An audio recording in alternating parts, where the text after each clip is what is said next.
good afternoon to all of you. Welcome to this virtual session on e-mobility for sustainable ecosystem in Uttar Pradesh. I would like to request Sri Anupam Mittal, Co-Chairman, Uttar Pradesh State Development Council of SOGM and Principal Architect and Director, INM Consultancy, to kindly take the things forward and moderate this session. Yeah, very good morning, and thank you for this opportunity. I extend a very cordial welcome to all distinguished speakers at this virtual session on e-mobility for sustainable environment in UP. It's truly an honor and a privilege for us to have the august presence of our Chief Guest Shri Manoj Singh, IAS Additional Chief Secretary, Ministry of Environment, Forest and Climate Change, Government of Uttar Pradesh. I know sir's like preferences about this sustainability and not. I heard him a lot in the past also. Shri Abhishek Prakash, IAS Secretary, Department of Industries, IT and Infrastructure, Government of Uttar Pradesh. His efficiency and abilities are definitely can't be challenged. And Shri Vishal Singh, IAS Vice Chairman, Ayodhya Development Authority, as a special invitee. We are grateful to you all for accepting our invitation for this important session. As going ahead, electric vehicles are widely gaining market across the globe. Due to high pressure and fast depletion of fossil fuels, electric mobility has become necessary to reduce impact on transportation, on environment and climate change. The electric vehicle market in India is set to go enormous, and it's estimated to be around 5 crores by 2030. Prices of lithium batteries are rapidly going down, thereby making EVs cheaper, definitely. Electric vehicles storage opportunity in India is anticipated to grow at CAGR 44% till 2022 this year end. Since Uttar Pradesh is country's largest consumer base, the electric market is set to boom in state. Uttar Pradesh is country's fourth largest economy, contributing nearly 8% to country's GDP. Uttar Pradesh is among the top 5 manufacturing state and has highest number of MSME units with strong foothold in automobile industry. The Uttar Pradesh government is committed to achieve the net zero carbon target and promoting electric mobility across the state. The state government is also encouraging people to use public transport to cut on emission. Recently, Uttar Pradesh has been pioneer in launching a comprehensive electric vehicle policy. The policy also promotes early adoption of EVs in the state as well as create demand in the sector. We can come out with the objectives of the policy, which will be definitely delivered by the distinguished speakers. So I just introduce those things to promote adoption of EVs in the state, to create greener environment in the state. That is a part of the objective. To establish Uttar Pradesh as preferred destination for attracting investment in manufacturing of electric vehicles. To create employment opportunities both from supply side and demand side of electric vehicles. To create a conducive environment for shift from internal combustion engines to electric vehicles. To encourage use of hybrid and plug-in electric vehicles during the transition phase. That this will be a transition phase coming few years. The onus of preparing the nation for clean mobility is, however, not on the government alone. We can't just say that government is going to do everything. Auto component suppliers need to swiftly catch up on greener technology and business readiness by technology acquisitions, collaborations, and capability demonstrations. The National Council on Auto and Auto Accelerators of ASSOCHAM aims at putting both industries issues before the government for the growth and development of the sector. With these words, I once again like to thank Shri Manoj Singh, IAS Additional Chief Secretary, Minister of Environment, Forest and Climate Change, Government of Uttar Pradesh, Shri Abhishek Prakash, IAS Secretary, Department of Industries and Infrastructure, Government of Uttar Pradesh, and Shri Vishal Singh, the IAS Vice Chairman, Ayodhya Development Authority, for sparing their precious time and joining us for the afternoon. We eagerly look forward to hearing you visionary thoughts, and this session will be definitely all the best to all of you. Thank you so much. Please go ahead, Avinash. Thank you so much, sir. Thank you so much. Uh, with this one, I would like to invite our chief guest for this session, Shri Manoj Singh ji. Sir, we request you to kindly share your important views on this session. Thank you.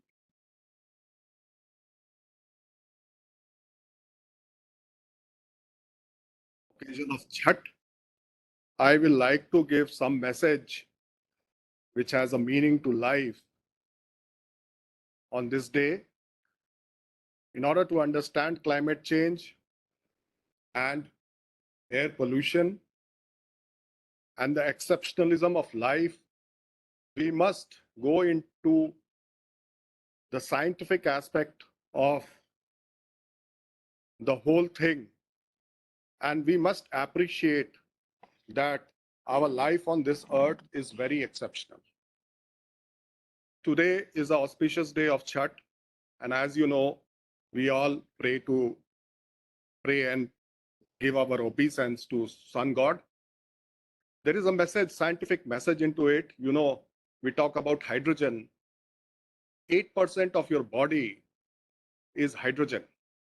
And this hydrogen has an age of 13.8 billion years, right from the birth of this universe, through a mechanism called nucleosynthesis. And then in your body, you have calcium, iron, which has been formed by some dying sun. Some sun has gone supernova, and that has created calcium and iron and plenty of other elements also, which is in your body.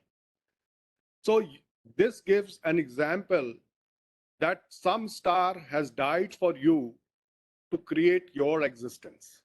And this is what Chhat festival tells us all about. All life is because of the solar energy of the sun.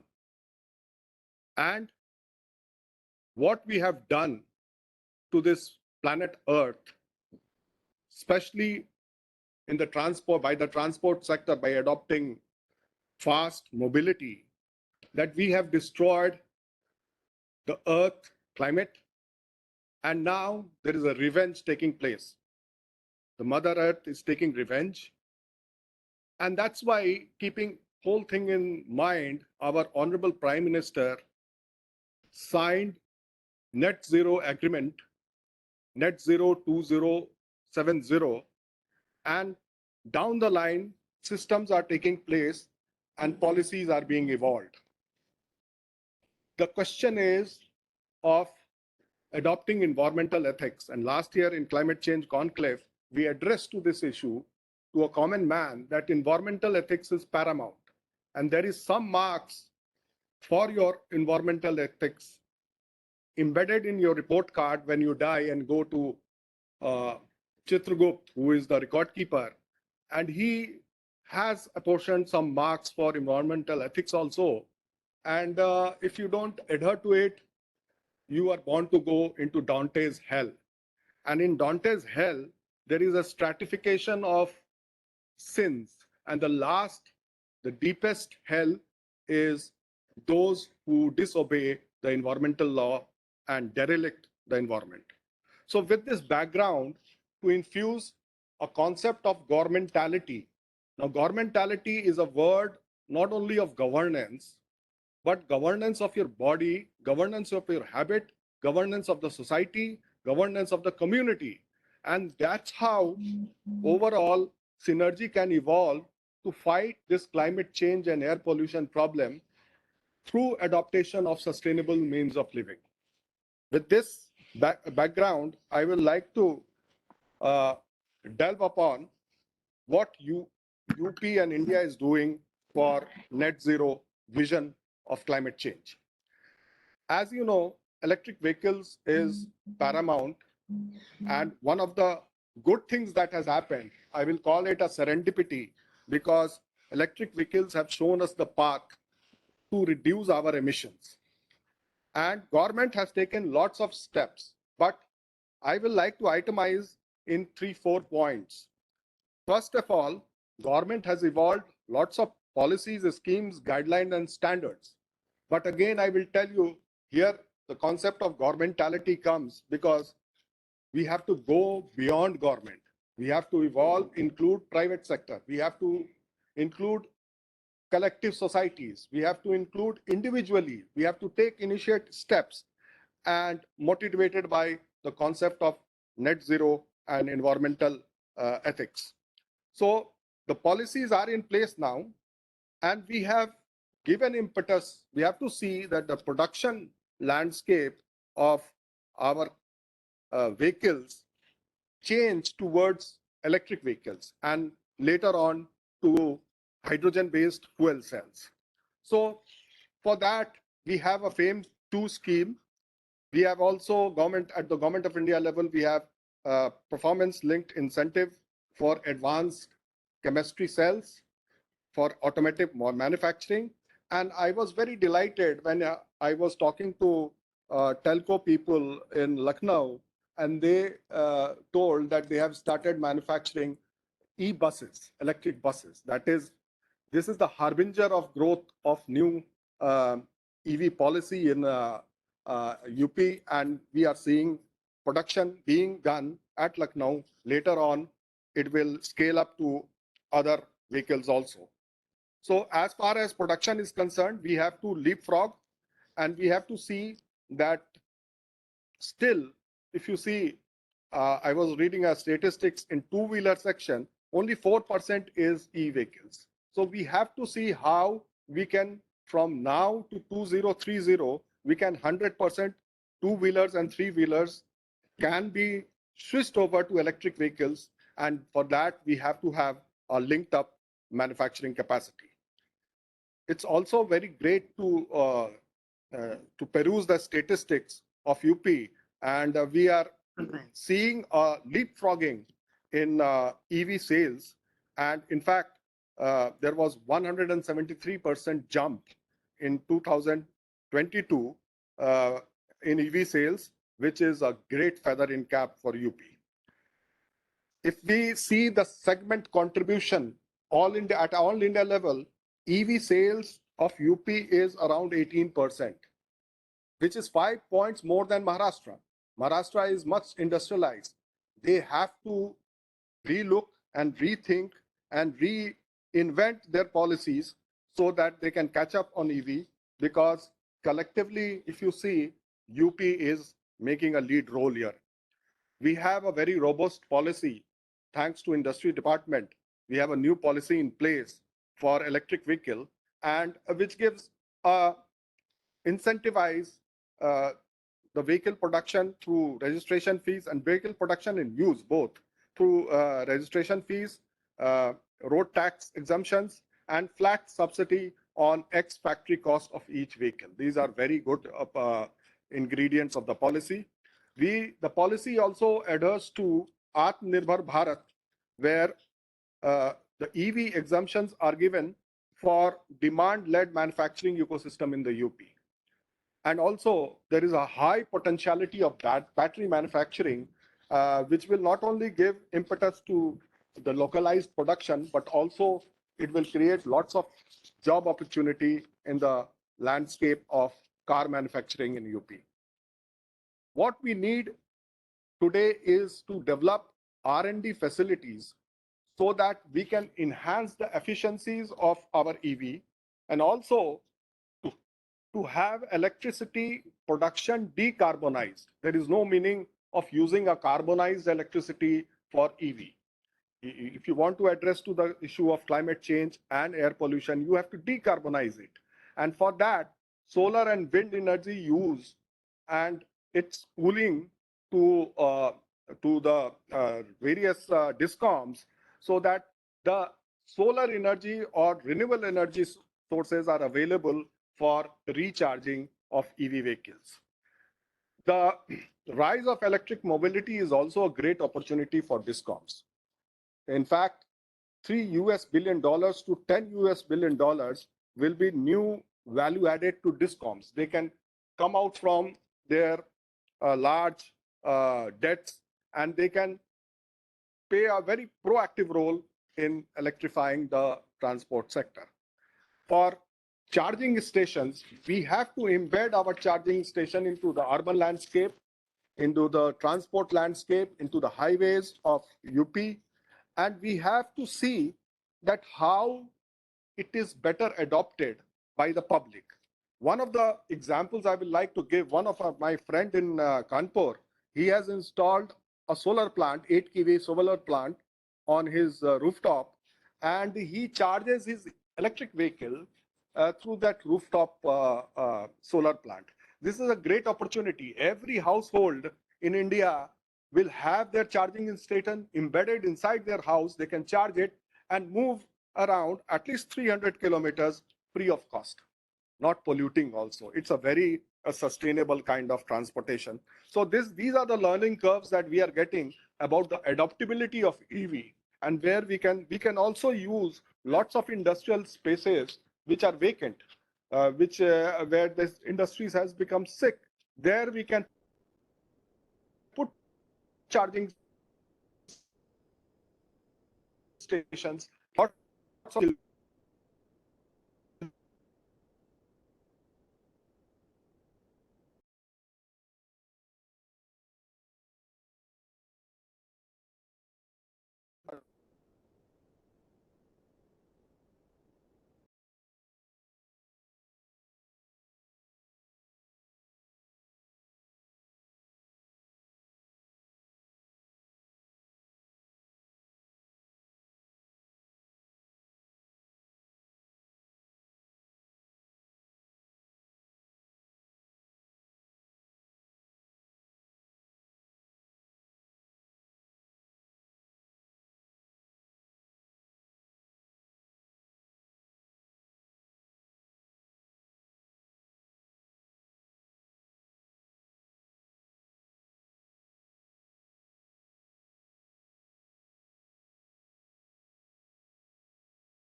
Hello. So I think there's some internet issue at your end. We can't hear you.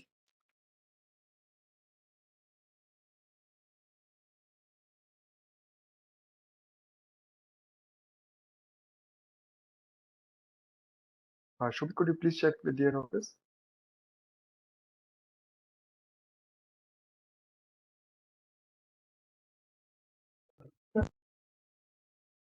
ठीक है वहाँ से connection loss है sir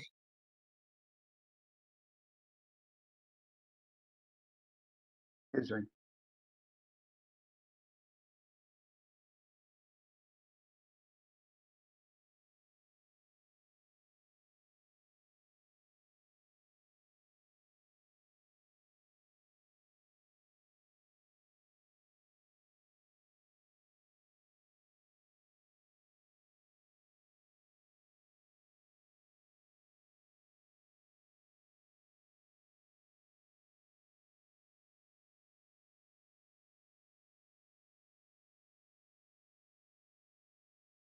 शुभ, एक बार आप call कर लो उनके office में एक बार.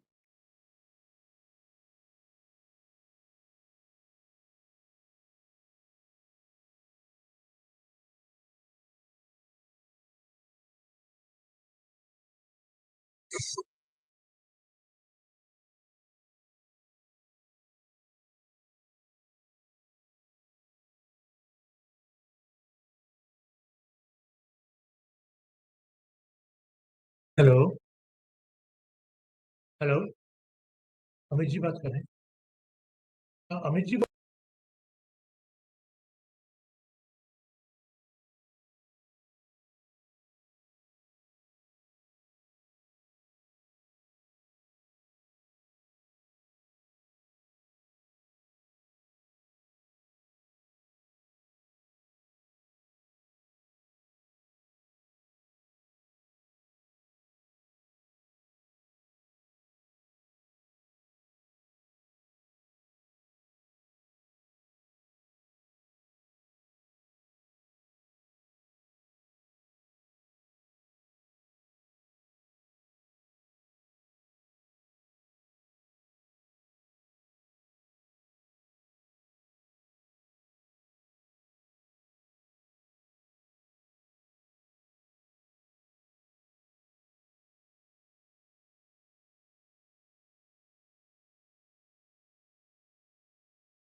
Kushabi ji, in the meanwhile, till the time we are joined by Manoj Singh ji, could you please share your views?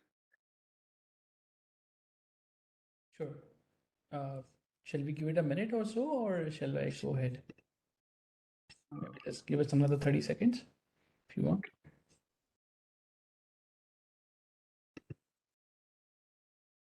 Shobhit, what's the update?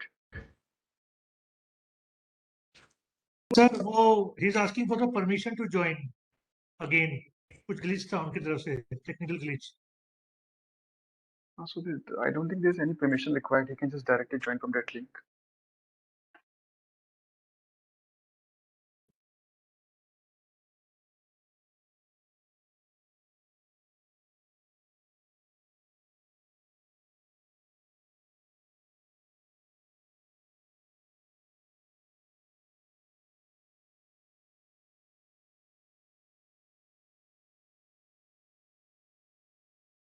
Sir अभी message आया है उनका लैपटॉप हैंग हो गया था sir.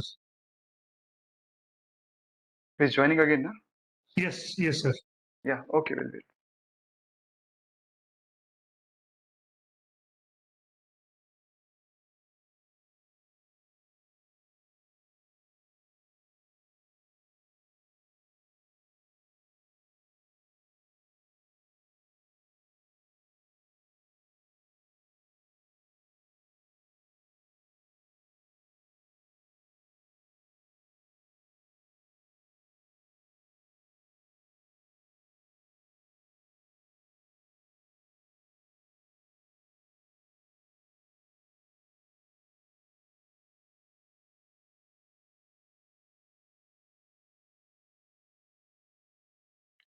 The Kushavi, just for your information, Shri Abhishek Prakashji and Shri Vishal Singh ji both are held up with a meeting with the CM sir, so they won't be able to join this Okay, conversation. thank you.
Shobit, could you please check again with their office?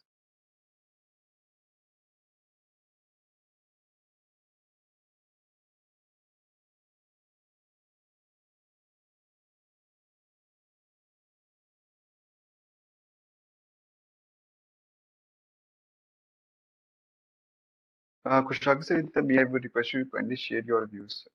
As soon as he joins, I will just request him to share his views again. Sure. Is Shobit confirming or shall I go ahead? He said that there was his system got hanged, so I don't know how much time will it take. So in the interest of time, I think you can share your views with the participants. Sure. And okay.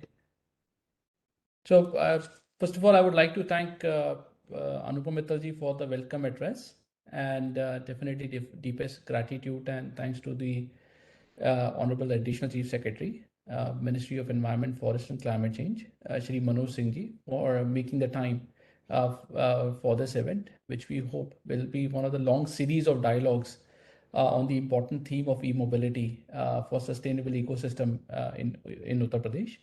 And definitely would like to also congratulate ASSOCHAM UP Council and bringing this event together along with other distinguished speakers for this important topic. And we hope that this initiative which ASSOCHAM has taken in UP will also include other initiatives and other dialogues which we can have around sustainability to boost up the sustainability dialogue in the state. As Shri Manoj Singh ji have mentioned that the Government of India, under the leadership of our Honorable Prime Minister, has set up ambitious target for net zero by 2070. So that means government definitely realizes that the greening of transportation sector is very crucial to achieve this goal. The Indian transport sector is responsible for about 13.5% of India's energy-related carbon emissions, with road sector accounting to almost 90% of this sector's energy consumption. There has been an IEA study which basically says the transport sector accounts to about 50% of the oil demand in India. So that basically is projected to increase as the transport sector increases in India, which basically is driven by a fast growing economy in the country, and also as we increase our per capita energy consumption for transport. For this, we need to achieve our net zero goals and decarbonize the transport sector. It has become very crucial, and we have to act now in this case. And as a nation, we need to make more technological choices and the policy decisions today that we are able to achieve these targets and ensure that we're in the right spot during our energy transition journey. As Mr. Singh also highlighted, there are multiple policies which are getting in place or have been in place now to fight climate change, including the EV support policy, which includes a production and other policies, including support on the solar, wind aspects in the state. And so what we see is EVs will become a very big driver, not only for fighting the climate change, but also job generation in the state. And I think one of the key takeaways which I understood from Manoj Singh ji's speech was also that which is EVs will provide a value add to the DISCOM, because then the DISCOM should start treating us as their partners in the growth for the revenue sector for the DISCOMs as well. And would definitely Yes, sir, I think we can see he is joined, sir. Sure. Yeah, he is joining, sir. Yeah.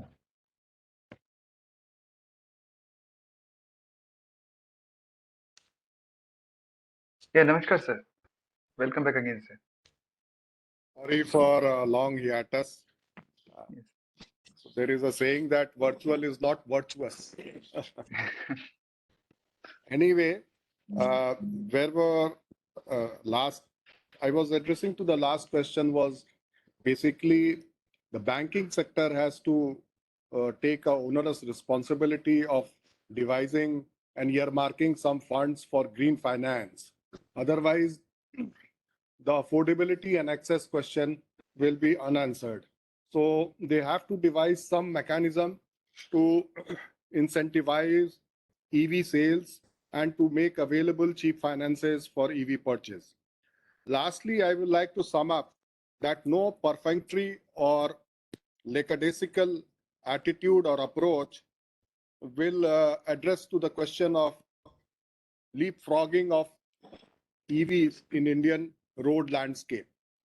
What is needed is we have to deep dive into the nuances of various impediments that are still there existing, which has to be removed in order to scale up the whole process so that by 2030 we need the target. And you must be knowing also by 2030 we have to sequester around about 2.5 to 3 billion tons of carbon dioxide. And for that, it is quintessential to have a robust EV policy in place, a robust EV finance in place, and a robust EV adoptability in the place. And let's join hand to make and create a new social revolution with regards to how we move, how we transport our good, and see that we are always best in adopting new technologies and show to the world that India is not lagging behind in achieving its targets, which has been committed in COP26. Thank you very much. Thank you so much, sir. Kushagji, would you like to propose a vote of thanks to our chief guest? Sure. So although I've already started, let me actually just because sir has just joined again. So would like to thank Anupam Mittalji for the welcome address, and deepest gratitude and thanks to our Honorable Additional Chief Secretary, Ministry of Environment, Forest and Climate Change, Shri Manoj Singh ji, for making time for this event. And we hope that this series of dialogues which have just started with SOCHM will become an important theme of e-mobility and sustainable ecosystem in our state. I would also like to congratulate our colleagues at SOCHM UP Council for bringing together distinguished speakers together to discuss this important topic. I would also like to thank and appreciate all the delegates for their enthusiastic support for making time to join us today and witness this meaningful conversation. As Shri Manoj Singh ji has mentioned, that the Government of India, under the leadership of our Honorable Prime Minister, has set up ambitious net zero target of 2070. The government realizes that greening of transportation sector is very crucial to achieve this goal. The Indian transport sector is responsible for about 13.5% of India's energy-related carbon emissions, with road transport accounting for about 90% of sector's final energy consumption. And there has been the recent IEA study which says the transport sector accounts for about 50% of the oil demand in India. And with the growth of transport sector in India is set to increase due to our fast growing economy, and that will also increase the per capita energy consumption for transport. So therefore, to achieve our net zero goals and decarbonize the transport sector, it is very crucial we act now. As a nation, we need to make technology choices and policy decisions today to ensure that we're able to achieve this energy transition. As Shri Manoj Singh ji has just highlighted, that multiple policies are in place for fighting climate change, including support towards EV production and playing a lead role in the country. Our state will play a lead role in the country. And sir has just given an example of how UP is progressing well and Maharashtra is learning from our state. The growth of EVs, sir has also highlighted that growth of EVs will be a value add to our discoms. So this is going to be a very, very crucial factor as for the distribution companies, because EVs are going to provide a lot of revenues stream for our state, for our discoms. And I would definitely like to congratulate and thanks to Government of UP for coming up with a progressive EV policy, which has a potential to unlock EV potential, but also make state as a global hub for manufacturing of electric vehicles, batteries and ancillary equipments. And that will also ensure that we provide meaningful jobs to our people in the state. As we are the third largest automobile consumer in India, our state, and one of the most important states in the country. And with the economic growth projected in the state under the leadership of Honorable Chief Minister Shri Yogi Adityanath ji, the numbers will only go up. And the government of UP is already working on $1 trillion plan. What that means is that the steps UP will take for its energy transition will determine the success of our country's clean energy ambition. It is very imperative that all future development needs to incorporate sustainability at its core, and initiatives that government has taken should certainly inspire other states in the country and work, and they look at UP as a case study for them. as I stated, the steps that a state will take for the energy transition will determine the success of a country and the planet at large. I would also like to thank you for your time and patience for hearing us out. And addressing climate change is very critical for our agenda at SOCHM. And I hope you will find this discussion very relevant towards promoting e-mobility in our state. So thank you. Over to you, Avinash. Yeah, thank you so much, sir, for joining us. And now we'll move towards the panel discussion. And let me introduce our session moderator panelist. We have Shri Mohit Adani from Kaisen, who is going to moderate this session. And very important, very eminent panelist, Mr. Mukesh Kumar, Chief Technical Officer from Telio EV, Mr. Martin Shardul, Policy Director, Greenwind Energy Council India, Mr. Karinath Tripathi, Founder, Decent Bikes, Ayodhya, Mr. Manish Bhardwaj, Managing Director, Jackpot Battery, Mr. Sudhanshu Mishra, Co-Founder, Kash Green Agritech LLP. So over to you, Mr. Adnani, to take the things forward. Yes, thank you, Avinash, and good afternoon to everybody. Welcome to the panel discussion. Since the discussion is on electric vehicles,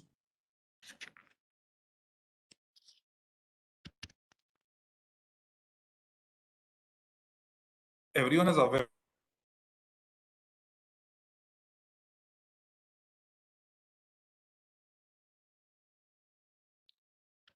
Mr. Mohit, I think there's some network issue at your end. We can't hear you.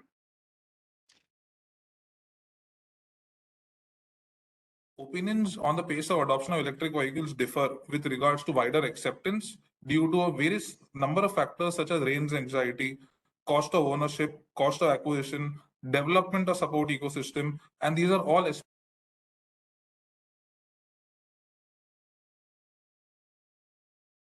You are on mute, Mr. Mohit. sorry. Yeah. Yes, so I was saying thank you, Avinash. Good afternoon to everybody. Welcome to the panel discussion. The automobile industry is on the cusp of one of its largest.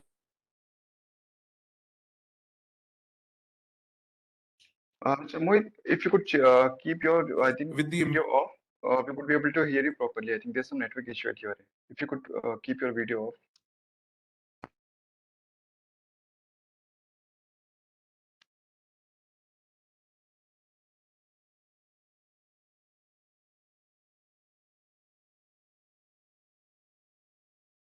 We still can't hear. Hello? Still can't hear you. Yeah.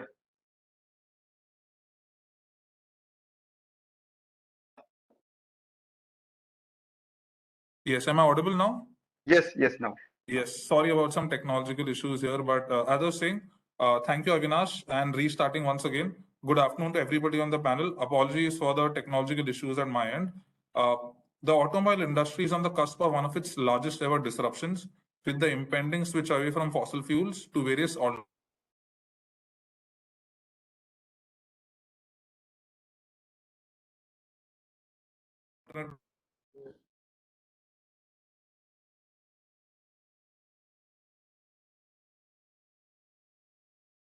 Mr. Mohit, we again lost you.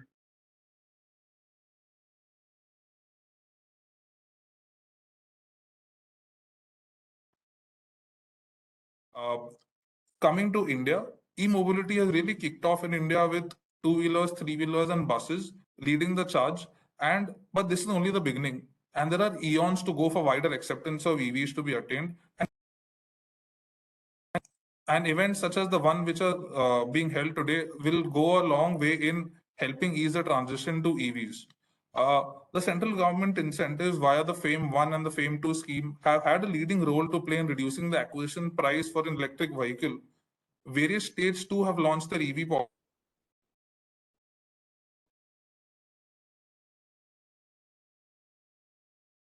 which offer incentives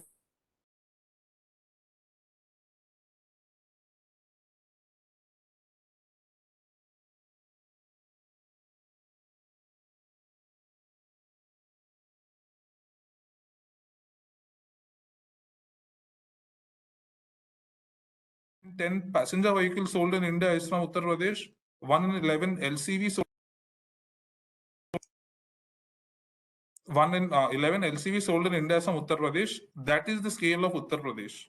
And as has been spoken by the various esteemed guests before me, Uttar Pradesh has released the state EV policy on the 13th of October 2022, which offers incentives for the entire ecosystem from the retail side, on the retail side, as well as on the supply side for setting up incentives for manufacturing. Uh, Without further ado, with me in the panel today, I've got industry experts who cover the entire EV ecosystem, ranging from OEMs, battery manufacturers, charging infra players, and also from the renewable energy side. These industry experts would aid in throwing some light on the steps forward for adoption on EVs. So, before starting the panel, just some house rules. We'll have a couple of questions that are asked to each of the panelists, and time permitting, we will get back for a second round. We'll also have an audience question and answer session towards the end if time permits us. Further, in case any of the other panelists has a supplementary or a complementary view to be added, please feel free to step in at that moment of time as well. Uh, Starting off with Mr. Mukesh Kumar. Welcome, Mr. Kumar. Congratulations on your company, Telio EV, being awarded as the best EV software developer of the year in the recently concluded EV India Expo 2022. My first question to you is that, while the UP government has recently released EV policy, outlined the subsidy of rupees 10 lakhs per charging station subject to the first 2,000 stations, our interactions with stakeholders at CRISIL, and this is mainly, say, in the Delhi NCR region, tells us that utilization of a public charging point is sub 10%. And it rises up to about 25 to 30% for those around the Delhi airport. Now, the thing is, what are the steps that can be taken apart from upfront incentives to ensure that charging players or charging infra is a sustainable business? Because in the current rising interest rate scenario, VC funding is going to dry off soon. So, what other steps can be taken to ensure sustainable returns for players in the charging infra ecosystem? Yeah, thank you, Mohit, and thank you the organizer to inviting me here. And thank you, Shri Manoj Singh ji, chief guest, right, to giving their views, right, about the EV sector. So as you rightly said, like there are a lot of policies which are rolled out in different states, right? And the best policy, the thing in the policy rolled out by UP, I would say, is the incentive for a charging station setup also. And now there are a lot of challenges which people are facing in EV industry, like to grow. First thing, like people are not having a good awareness, I would say, and adoption of EV is not that good right now, but it is growing. And if we see by 2030, the target by Niti Aayog is they are projecting that 8 crore vehicles will be on road, which will be EV, right?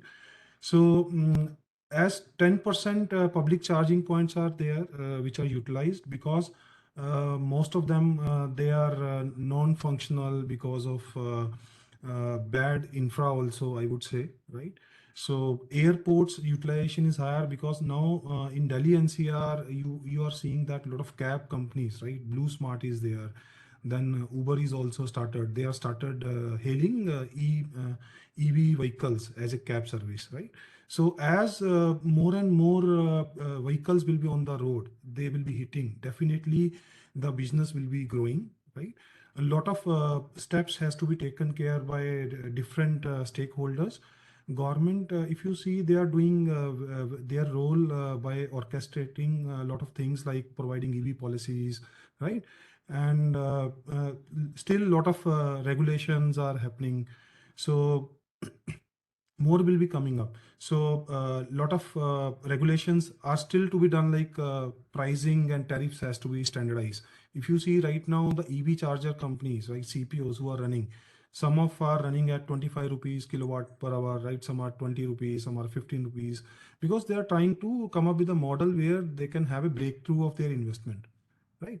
So even though a lot of data analytics has to be done based on the charge point, what are utilized, based on the payments has been done, so that a lot of new market-based models should come up, right, which can be more sustainable without in a long term, without the significant support of subsidies and government policies.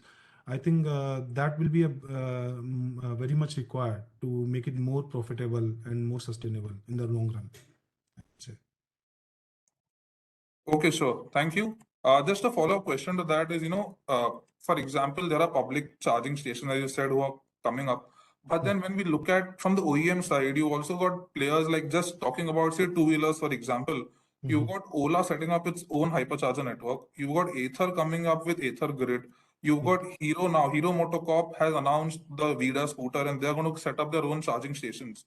Yeah. So then, would it not be that there are a lot of competing interests at play, or there are a lot of competing players that are coming in, and apart from that, you've got startups like Magenta, Bolt, etc., setting up.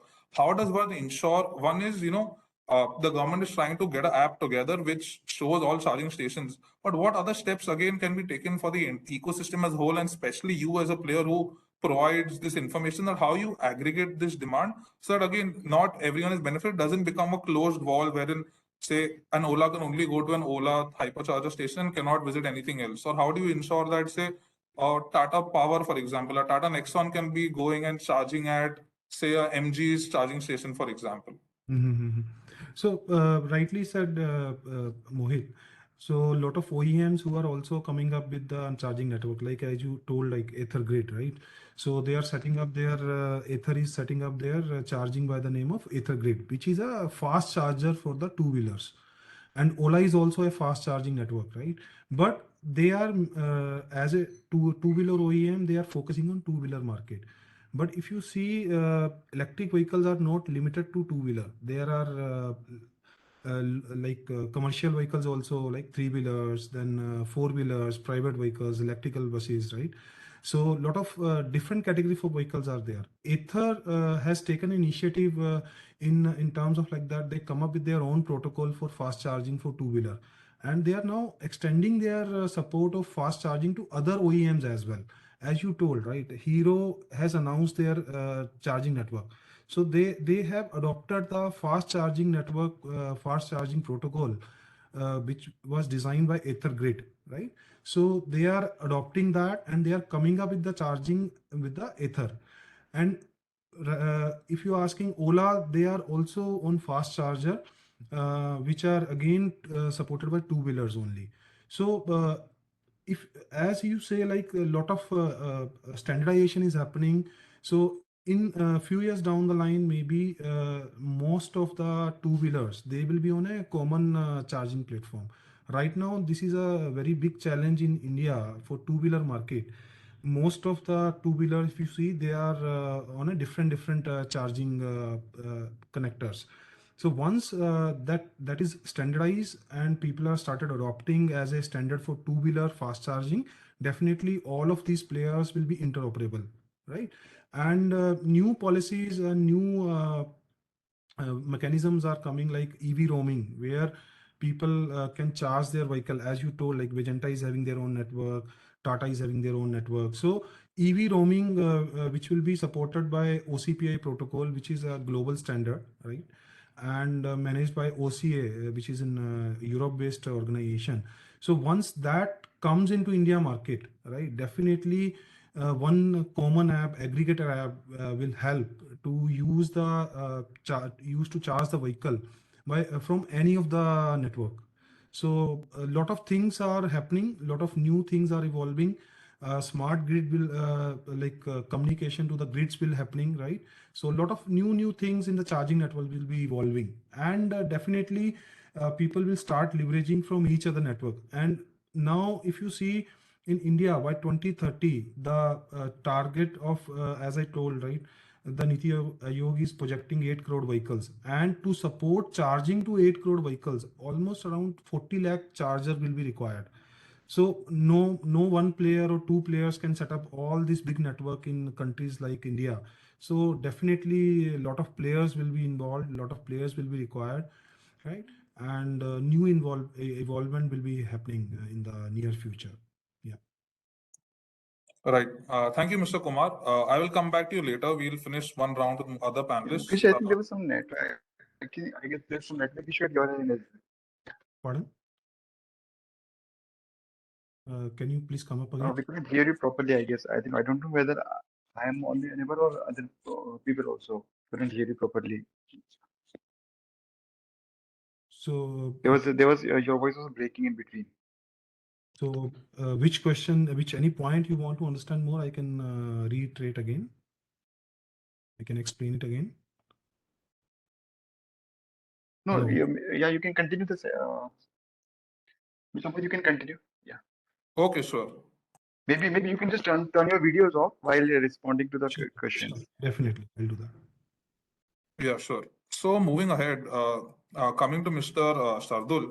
So, why electric vehicles is taken up or is thought to be more or lesser polluting, as Mr. Nandan pointed out that there's a lot of about IEA study said that transportation accounts for a lot of emissions. But the thing is, for electric vehicles to be truly lesser polluting than fossil fuels, we need to ensure that a lot of demand, a lot of the electricity demand is being met from renewables. While that is not the case at the moment, and there are a lot of steps announced wherein they're looking at 500 gigawatts of renewable energy or non-fossil fuel energy that the government of India has announced. At the moment, renewables are a time-bound. Basically, it's only available. The availability is lower for a renewable source of energy compared to that of a conventional source of energy. So India is exploring storage technology, but with the very high current cost of storage, battery storage, coupled with construction, or high cost of construction in pumped hydro, how do you try and how do we see and how do we try and overcome these costs to ensure lower cost of renewable energy available, which helps us transition to purely electric vehicles, which have really lesser consumption or lesser emissions compared to fossil fuels today? All right. Thank you, Mohit. And firstly, I would like to thank SOCHM for kindly inviting me to this event. I'm also very grateful to ACS sir for his views on the interlinkages between environment, climate change, and his mention of hydrogen transport, Atmanirbhar Bharat, and other aspects of climate mitigation. And to answer your question, Mohit, I think I would draw from what ACS sir has mentioned during the opening remarks. First of all, let us try to see that why is it important for us to even think of renewable energy? Yes, there's a target set and climate is happening, that's true. But we also have to understand and appreciate the fact that our energy demand, our power demand is going to increase multifolds. As per the IEA step model, while our power demand stood at somewhere 700 terawatt hour in 2010, it is going to be more than 2100 terawatt hour by 2030. So which means a huge, enormous change that we are going to see. Now, when we come to UP, it becomes evident that because of a new bubble, a new emerging bubble, which is electric mobility, the one which we are discussing today, is sharply going to increase the power demand bubble within UP. But what is UP's current electricity mix? What share of renewable energy is there in UP's electricity mix? So that is something which we have to really look forward and see that how we can ramp it further. The government of UP is already taking up proactive steps to encourage the share of renewable energy in its electricity mix. It has abundant amount of hydro which is available. There is good progress made on solar. The government also has some portions of wind in its portfolio of electricity mix. But going forward, to be able to balance the grid and to be able to rightly appreciate electric mobility and to make it completely clean, we also have to see that what is the share of clean electricity in the overall regime of electric mobility. So in most of the discussions so far that we had today since morning, perhaps one aspect that we have put thrust on is road transport, but we also have to understand that the Indian Railways, which happens to be an important arm of mobility within Uttar Pradesh, has already set a target of going 100% electrified by 2023, and by 2020 Indian Railways would become green mobility, 100% green mobility. So having said so, it is not just road transport, but there are other arms from where we are going to see a sharp increase in demand for clean power.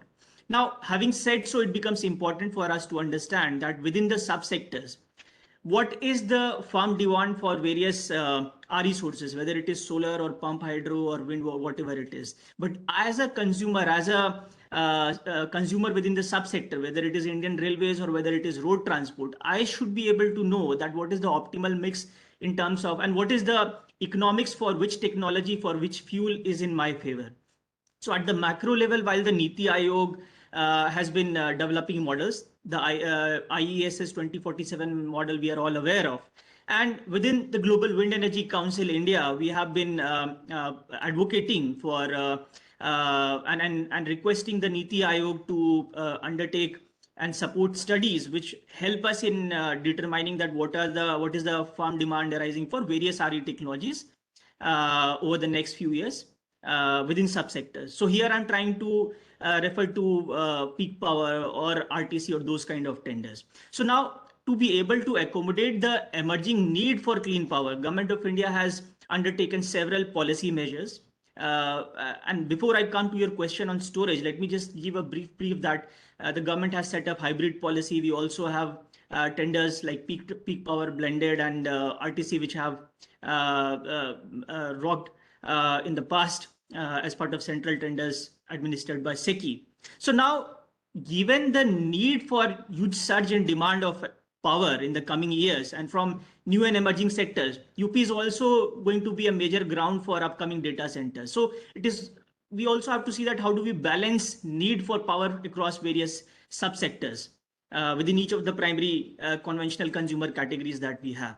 So to be able to do so, now we have to understand that we cannot rely on one specific fuel, whether it is solar or wind. We also have to see that how do we diversify our power requirements at various times and ensure that it is affordable, it is economic, it is optimal. Now, to be able to do so, the Government of India has rightly taken up and is promoting energy storage. And when we talk about energy storage in terms of the composition or the technology itself, then there are various solutions to it. It could be through a thermochemical process, it could be through electrical process, it could be mechanical, and in case of mechanical, you have rightly mentioned pumped hydro. And similarly, when we talk about electrochemical process, then we have lithium ion or lead acid or sodium based solutions available. So now the question is, based on demand, supply, and resource availability, we have to see that which is the most optimal one for me as a subsector. Now, when I say demand, supply, and raw material, we have to understand that the Government of India has put in various policy interventions to ensure that as we move forward, we have a strong and robust ecosystem for battery manufacturing available in the country, almost of the order of 50 gigawatt hour. We are also aware that to be able to set up a unit of 10 gigawatt hour, there's an investment of around 800 million USD to something around 1.2, 1.5 billion USD. But at the same time, when we see the economics for pump hydro, we see that in the recent bids, whether it is the GE one, which we saw this year, we saw that per megawatt, the cost has come down to something around 1 to 1.2 crore, 1.5 crore. So costs are also falling. And in case of battery, if we see, then various storage solutions, whether it is the thermochemical process ones, whether it is the mechanical one, whether it is the electrical one, there are also other trade-offs which would define a specific solution for me. So now, if I'm talking about road transport and, for example, two-wheelers, I might not be interested in pump hydro, but rather I would be interested in thermochemical, electrochemical solutions rather, right? But then now, if we see each of these technologies have their own limitations. For example, I cannot assume that a lithium-ion based battery solution, storage solution, which can give me 4 to 5 hours of storage, I might not be able to use it for long duration energy shifts, right? For that, I would need pump hydro, or I would need some other solution. So also based on the purpose, whether I want to regulate frequency, whether I want to manage voltage, or whether I want to see that what is it that I want to do, whether it is arbitration, whether I want to do peak shaving. I think based on those considerations, we have to see that how costs can be brought down. Now, one fundamental step which Government of India has taken is to provide PLI and promote manufacturing within the country. Now, on the same hand, you see that so many policy interventions have been already taken by Government of India. For example, ISTS waiver to energy storage systems. And because of some of these policy interventions, we also see that now there are innovations happening in the kind of tenders that we see in the storage space. So if we can recall, some of the earliest energy storage tenders were linked to RE generation. For example, one in HP, which was set by which was promoted by SECI and one of its subsidiaries. So that was the solar plus energy storage system, and the cost was something less than 9 rupees. And then we saw that there was a new tender that came up, which was about peak power for energy storage, and we saw that the cost fell something around less than 7 rupees. And then we graduated to RTC, wherein costs came less than, and here I'm referring to LCOE, then that was less than 4 rupees. And now we are seeing that it has further evolved, and now we are seeing that standalone energy storage tenders are coming up. So we see that that kind of graduation is already happening, and the costs are definitely going to come down. But there are also, we will have to see that how do we derive sustainable business models for each of the solutions, each of the benefits that various storage technologies provide, whether it is for frequency management, whether it is for peak shaving, whether it is for shift of energy, long term, medium term, or short term, whatever it is. So I think based on that, we have to design an adequate and appropriate business model so that we are able to have a sustainable ecosystem, sustainable business model. At the same time, some of the policy measures in terms of taxes, if we can see that how GST slabs can be adjusted to accommodate this growing need, how we can see that, how we can ensure that import duties are cut and are in favor of storage technologies. But I think the fundamental thing which as a global wind industry advocate, I would like to mention here is that irrespective of what storage technology we are looking forward to, one important aspect happens is that where do I draw clean power from?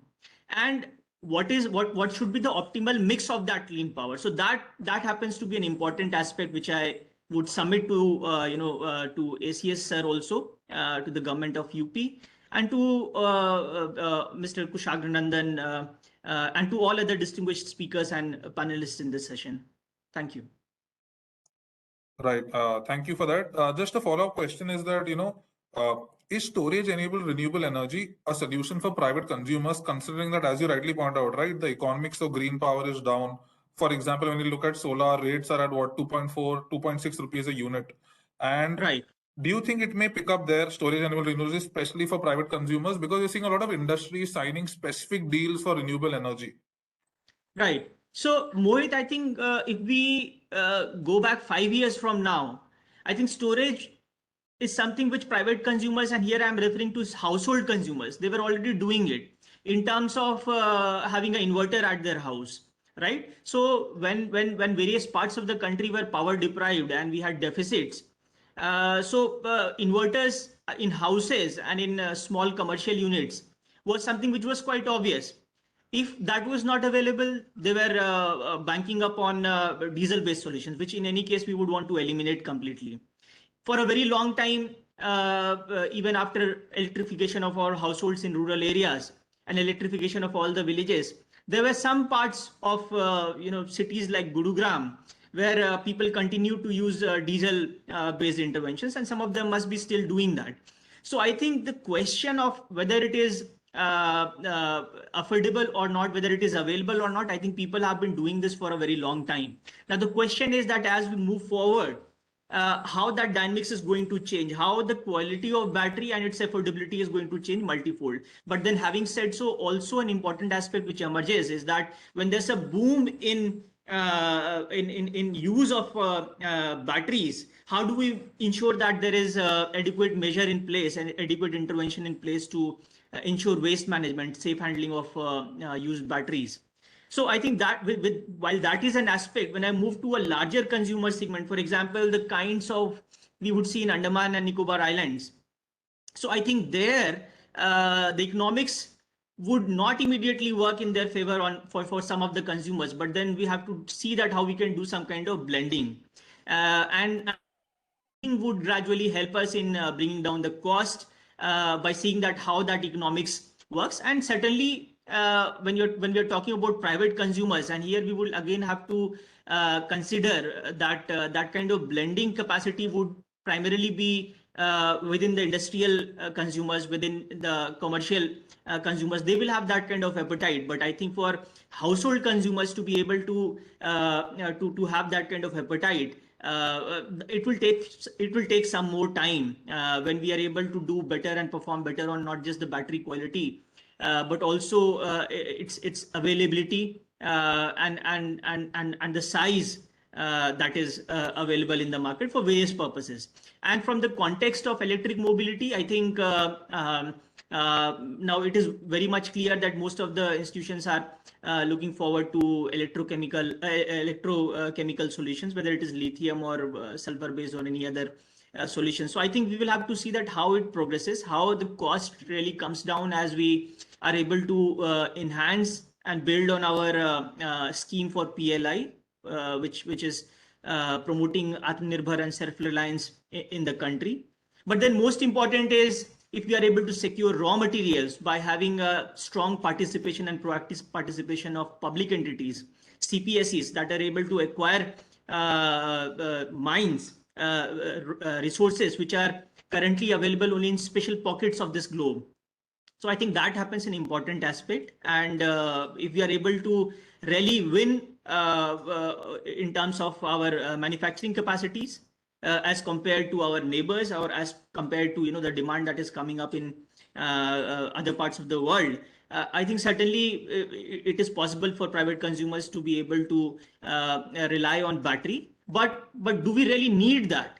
If I'm able to provide 24/7, 365 clean power, then as a private consumer, as a household, or as a small commercial entity, I need a battery solution in my house. So that's a matter of policy, that's a matter of political will, and that's a matter of how soon we are able to ramp up our RE capacities. Let me just wrap up here by saying that a recent report from SET Fund and ENY very clearly said that in order to meet our 2030 hydrogen production, green hydrogen production capacity, we would need almost 115 gigawatt of RE installed capacity, which is only slightly less than our current installed RE capacity of 118 gigawatts. So you see that the way demand is emerging for RE power, that mix has to be really balanced. We have to ramp up our production, and unless we are able to do that, I think whether it is a question of whether private players are able to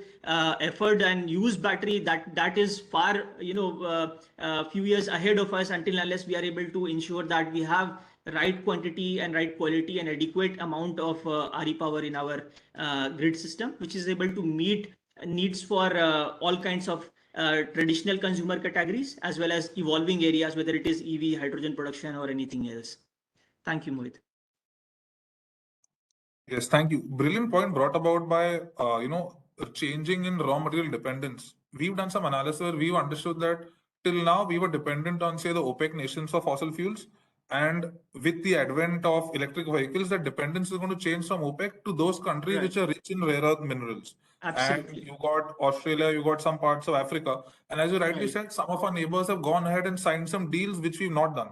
So just Right. bringing in Mr. Bhardwaj here, Manish Bhardwaj, since he's a battery manufacturing OEM. So what are your views on what steps can be done to ensure that, because currently during the COVID pandemic and with rising demand of EVs seen globally, the prices of, say, for example, lithium or any other battery material is really shot through the roof, and this goes against the fact wherein we're trying to get prices down. So what can be done? What can India as a whole do? What can we as a country do to ensure, one, availability of raw materials, and second is at a good price wherein your TCA or your cost of acquisition is not so high for a battery or for an EV? So thank you. And this is Manish Bhardwaj. Thank you for inviting me for here. Yes, sir. Actually, we need support from government regarding the subsidy, and there is a need to reduce the GST on battery pack as well, because it is 18%, and if we can get the government to reduce it to 5%, it is going to be helpful for us.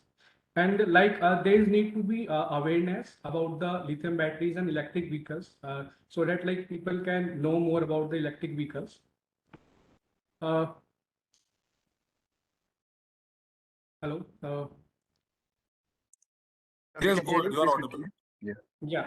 So like public awareness काफी अभी जरूरी है electric vehicles को लेके and like if I talk about the manufacturers so then we need to ensure the customers that we maintain the quality of the product and like they can trust the electric vehicles, because as you've seen as you've seen some fire incidents in the battery packs, so like there is need to maintain like the customers trust right now. Okay, sure. So thank you for bringing up this. My next question is going to be on these fire incidents that while EV transition has taken off, but especially during the summer, during the Indian summer, there were a lot of fire incidents that were reported from a host of two-wheelers, one four-wheeler as well. In fact, just yesterday there was a image of one house, the battery catching fire on the house. So the government has proactively brought about new standards. AIS 156 is going to be implemented. So one is, how do you see the impact of AIS 156, which is the battery control standards on, say, a manufacturer like you? What are the various steps you will have to take? And secondly, of course, there will be a cost impact. So then costs will go up. But more importantly, do you think the public perception is going to change? Because once, as in we did a survey and we understood that the public really wants these standards to be implemented. Because Yes, once it's like a BIS standard, or for example, once BIS is there, people are willing to go and buy it. So do you think this is going to help, transition? As you said, awareness is lower. Many people are afraid of buying an EV, or not afraid, hesitant to buy an EV because of fire incidences. So will this AIS 156 implementation really help change public perception? Yes, sir. It will definitely does that. Actually, implementation of AIS 156 is a remarkable step by the government of India. There was need for standardization of lithium battery packs because like we were making battery packs right now with just the hardware BMS. But like with the government standardization of AIS 156, like we will need to be adding many components and like implementation of AIS 56 will help the manufacturer to provide more safe lithium battery in the market, and it will also enhance the quality and life of the lithium battery. So life of the battery is also a main issue right now. Implementation of AIS 156 will increase the cost of lithium battery packs as we need to add many components in the battery pack. But like we may see some shift for some time due to this increase in the cost of lithium battery pack and issue due to this. But like after implementation of AIS 156, like we will be more sure about the safety and quality of the lithium battery packs. We were like not able to put these components because the cost, India is a very cost effective market, and like not even not single company can do it. Like we need to do it as a like all the companies need to do the same features. That's why we can see a large shift in demand of lithium battery after implementation of these AIS 56 standards. Okay, sure. So that is great. Another thing I just want to check quickly with you is that, as you rightly said, prices are going to go up. And Elon Musk, for example, has been talking about getting lithium-ion battery prices down to rupees $100 $100 per kilowatt hour. And the plan was to do it in 22-23, but because of the Russia-Ukraine war and the pandemic which shot up, which led to surging freight prices, battery prices are hovering around 160 to 170, of course, based on different steps. One is, the government has got about the PLI scheme, wherein they want to get domestic manufacturing of batteries. You've got three players who've been selected for domestic manufacturing. How quickly, I mean, I know it's a very difficult thing or a difficult answer to put, or a difficult question to answer exactly, but when do you see the prices actually coming down to 100? Because some views in the market is that, with the expected ramp up in electric vehicles, not just from India, but globally, many countries are much ahead of India. And when India, which is the second largest population of people, starts moving towards EVs as they have, with the government policies that are in place and OEMs like Mahindra, all the traditional OEMs like Mahindra, Hero launching EVs, the demand for battery materials is really going to shoot up, and battery materials are in short supply. So the to summarize, the question is, how do you actually see the price coming down to 100 kilowatt hour? Because the price for battery is about, say, 50% of the cost of a vehicle now. Only once the battery price comes down, will you really see the cost of acquisition of a battery coming down?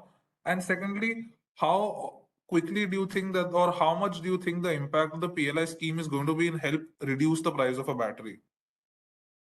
Okay, so as the quantity of lithium battery will increase, the cost will definitely go down due to reduction in cost of raw material and supply chain as well. But last year we have seen the increase in the cost of like the material due to, you can say, COVID-19 and the supply chain issues. According to the RIT log, it is also like the battery cost will fall by 25% for every cumulative doubling of units produced. But let's see, will it reach to $100 per kilowatt hour in near time, or it will take many years. But like it will be very difficult to predict right now because the current was like negative in terms of the price last year. But like as I compared, as we started in 2018, from that the price was declining in a good terms. But last year we have seen like a different pricing range. The PLI scheme will definitely help in reducing the prices of lithium battery, and it will also help in making India self-reliant on lithium battery. Local manufacturing of lithium cells will reduce the supply chain and logistics related costs, and it will also encourage manufacturers to put their efforts keeping in mind long-term benefits. Okay, sure. Thank you for your views. Now moving on to Mr. Mishra, Mr. Sudhanshu Mishra. A question that I had and a lot of people have is that, while e-mobility is seeing an uptick in India and there is a lot of adoption in two-wheeler, three-wheeler buses, but how do you bring about a mindset change for people? For example, why I bring this up is, there's a example or there's an instance where many of you would have seen that there was an electric bus that was being charged using a diesel generator. So now, while for electric vehicles, it is very important to develop the ecosystem. So while most states and even the FAME scheme, for example, has steps for developing the battery and as well as the charging ecosystem, how do you ensure that players are getting into it and these steps that are being taken to develop the entire ecosystem is not just optical, but some deeper analysis and some deeper steps are being taken by the various players? Okay, thanks, Mohit, for your questions. Let me thanks to SHM and all these eminent speakers for providing me opportunity to present my view and opinion in regards to the e-mobility. So, as you rightly mentioned that the right ecosystem. If I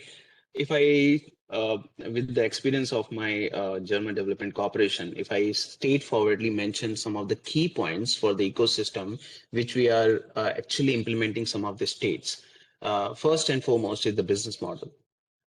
Second is the manufacturing, where the micro factories close to demand, mass customization of vehicle, and the digital channel for the sales cycle. It's very important step for let's say penetrating the market. And lastly, I would say the charging infrastructure. When we say charging infrastructure, is the optimized network of charging infrastructure, and also the interoperability across the vehicle manufacturer. Some of the speaker also mentioned about, and the question raises that the interoperability issues and the e-roaming concept.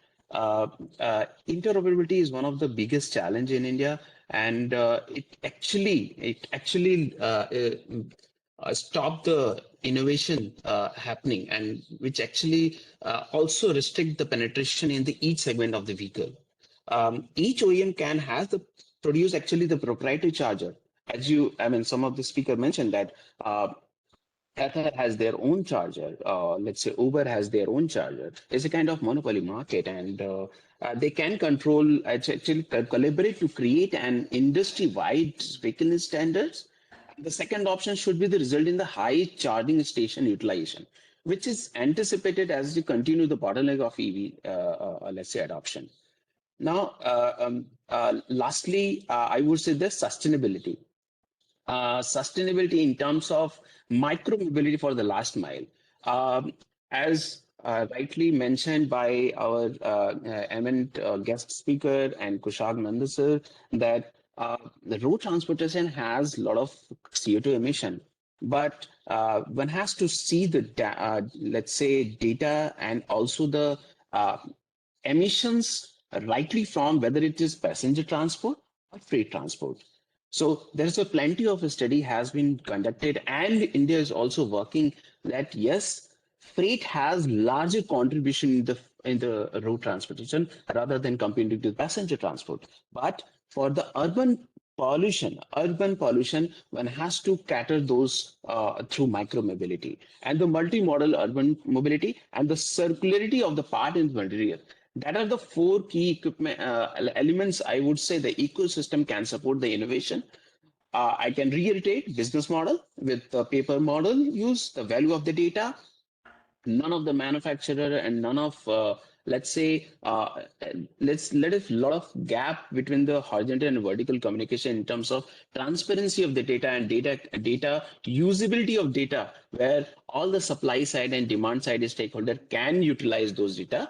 For example, users based insurance and info intainment. So those are the key let's say business model can be evolved. These are the already happening in the European market, and we should take some kind of lessons from the European market which can be implemented here very tightly. So that's the straightforward let's say ecosystem we need to develop. And yes, we do have a very let's say straightforward policy. The implementation is the key issue. And here, as our speaker has also mentioned, the private sector engagement is very important to engage and to bring the more let's say harmonized penetration in all segment of the vehicle.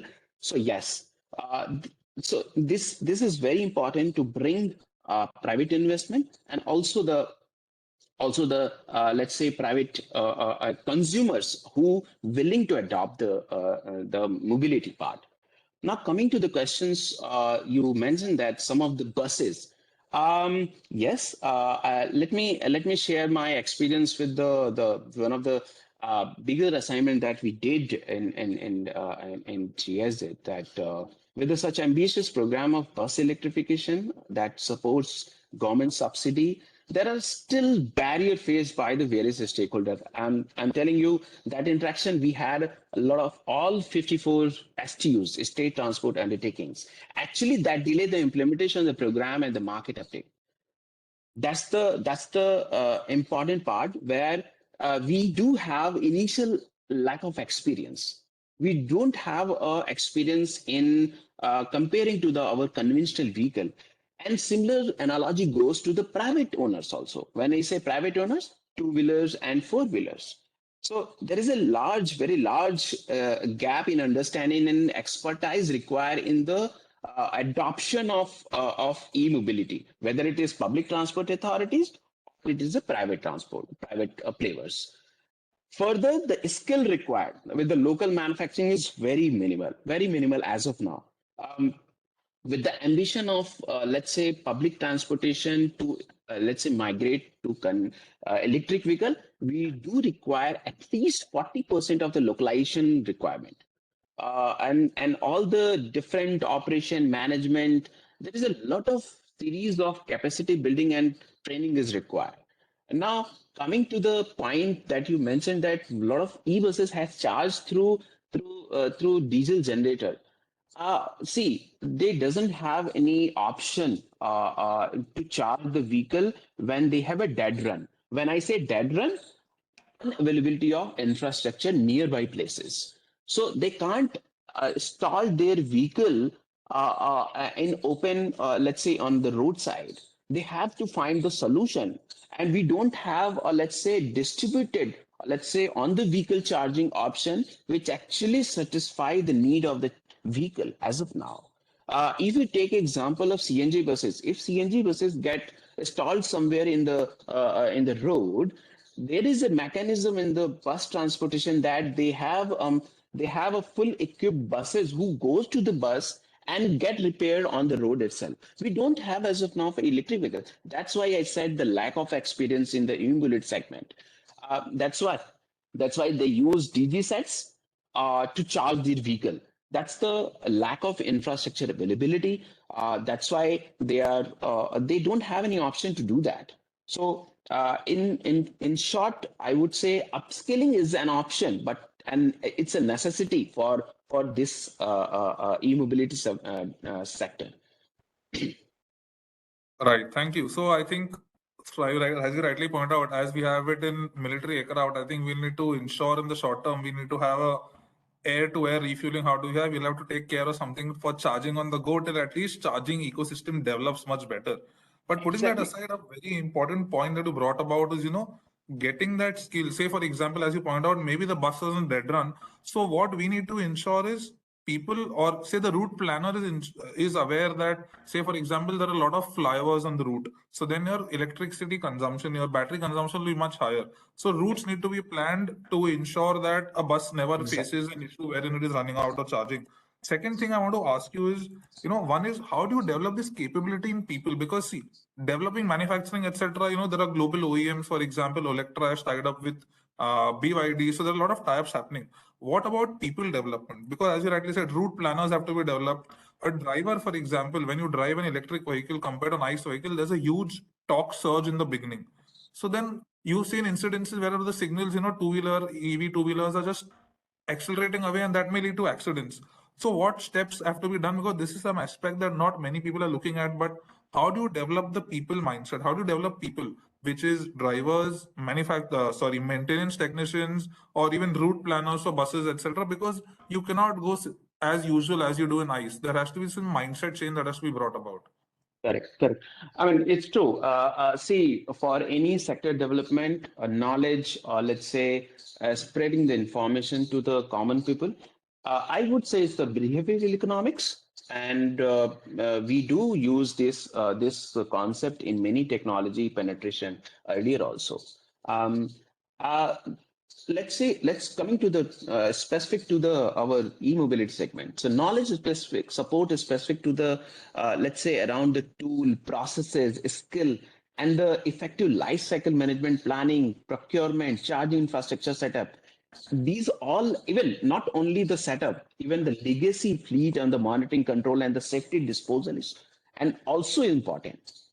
Because we are comparing ICE where retrofit, after retrofitting there is a secondary life, but for e-buses or e-vehicles there is a lot of let's say framework need to be required to create to have a safe disposal in terms of battery and also the electronic equipments, or let's say electrical equipment.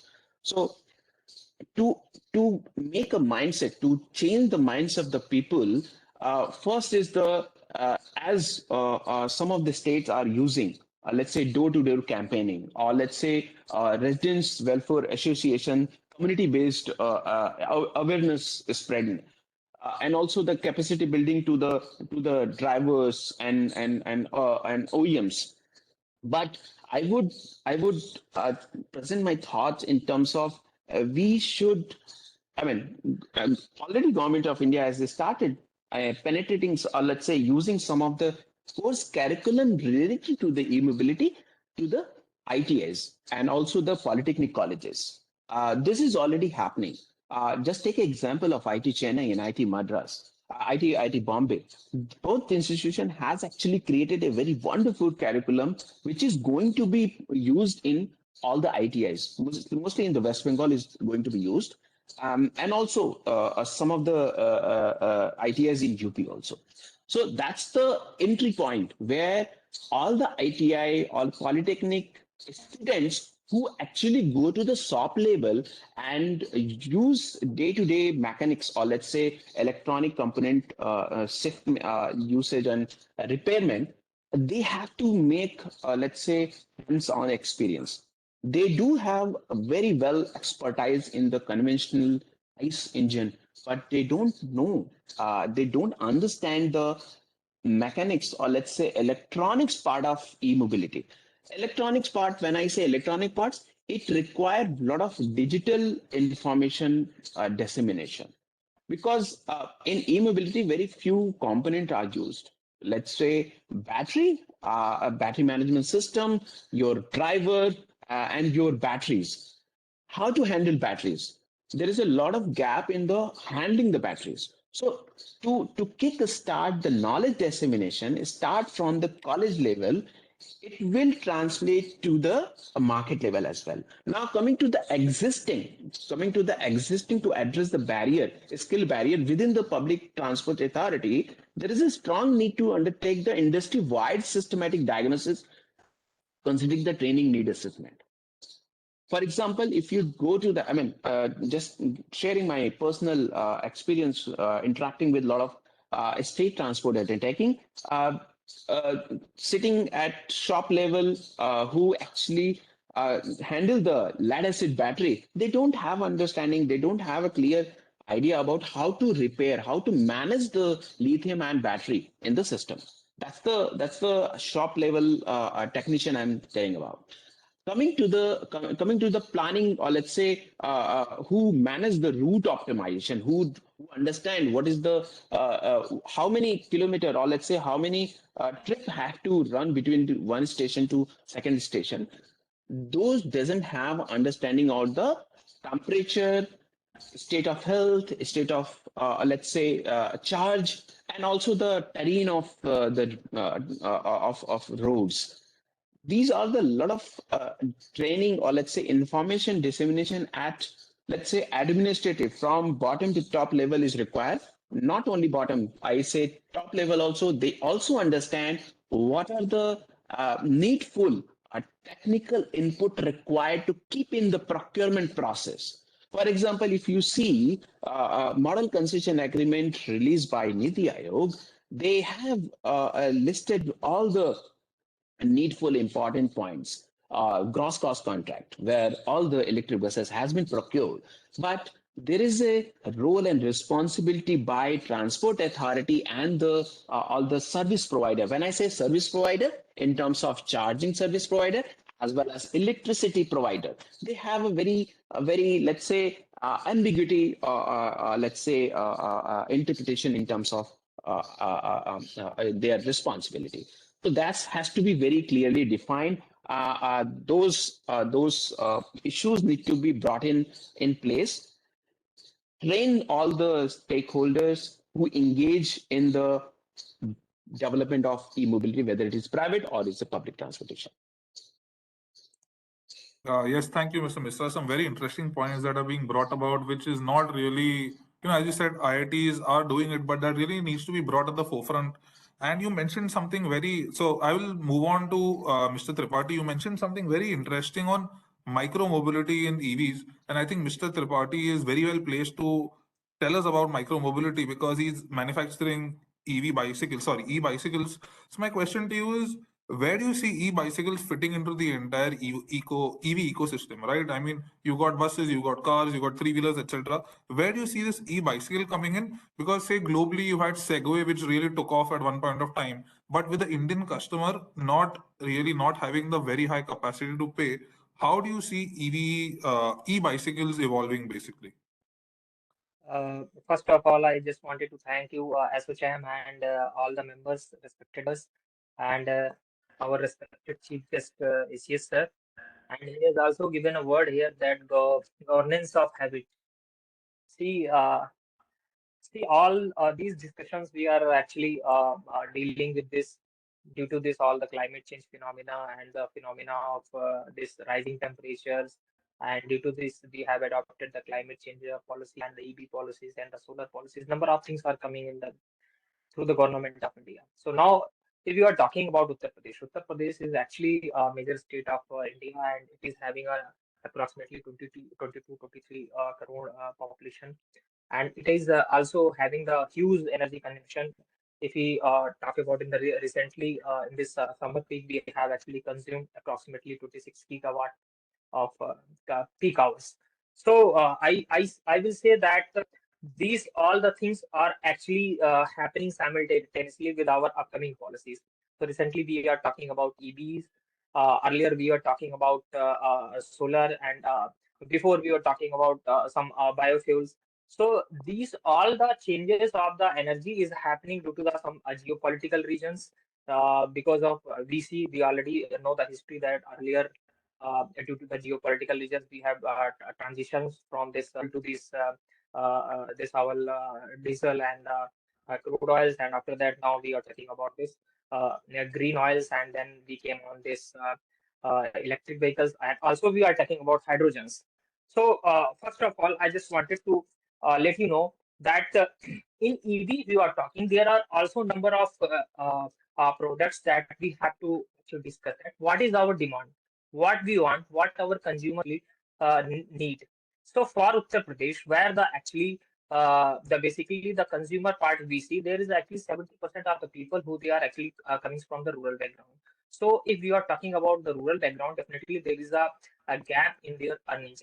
Like if we compare them from the metro cities, from the Mumbai, other from Delhi, definitely their earning is lesser. So if the our customer segment is coming from the rural background and they are having not earning and they are not having understanding about that about EV, that how this is going to change their lives, and also the matter comes for the affordability. Like if you are talking about lithium and batteries is also having a huge input cost because of this import duties. If you are importing from the China, either any other country, Taiwan, so definitely there is a huge duty comes. So these things actually affect those people. So how our this EV transition is actually going to affect our customers, this is the matter of the discussion right now. So I have observed through my experience these 2 years, what I have seen actually in the field, that people they want this EV, but they also want the affordability and they also want the ability, they also want the quality. Sometime people से कि मैंने जो है electric vehicle लिया था और रास्ते में चार्ज खत्म हो गया अभी I think number of peoples from industry they see on the Facebook कि ओला का मैंने स्कूटी लिया या I not say any company name but number of companies they will say कि हाँ दिस कंपनी का लिया था और रास्ते में जो है उसका बैटरी डिस्चार्ज हो गया फिर मुझे बड़ा प्रॉब्लम हुआ रास्ते में चार्ज करने के लिए नहीं मिला so these all things are happening and all this issues are actually coming कि मैंने 1 लाख रुपए देकर भी मुझे अगर रास्ते में स्टेशन ढूंढना पड़ रहा है और वहां पर मुझे चार्ज करने के लिए जगह नहीं मिल रही है so definitely there is a big issue. So from these all the things actually what I have learned कि अभी हमारे जो customers especially यूपी में they need a solution where they can connect to their short distances like 30 to 40 kilometers and having the option कि अगर उनके पास charging की problem आती है तो they can also pedal it. So we have gone through this all the things, all the designing and all this their customer demands, and we have developed our own model under 20,000 range. So we have developed for 40 kilometer, 45 kilometer model, and I see that there is a number of people earlier they were actually not willing from the urban area also they are now actually coming because of this two options, that manual pedal option, and also there is the option of this mobility transportability. So I see for the Uttar Pradesh, where there is a population, there is a demand is coming from the urban area. Also, there is a demand for rural area. So, how we are going to tackle both things with our this EV option? This is the big challenge in front of us, because when we are talking about, we are not actually segregating all the products, because we have also buses, we are also having the wheelers, but in the two wheelers also we having a micro mobility solution.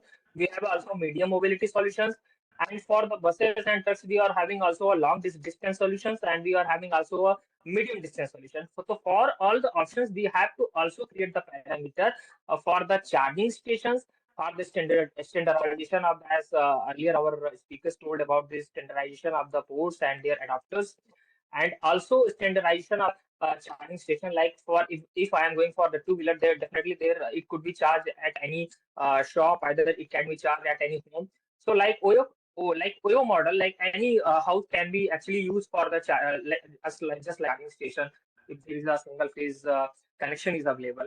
But for the buses and the for trucks, we have to actually see from the different prospects, and definitely there would be an intervention of the government on the large level. But for this single phase based solutions like the e-cycles for the two wheelers, definitely there the customer segment, like the industry itself, they can create a model here, and later on government can give the concession on this particular business model in their tariff part.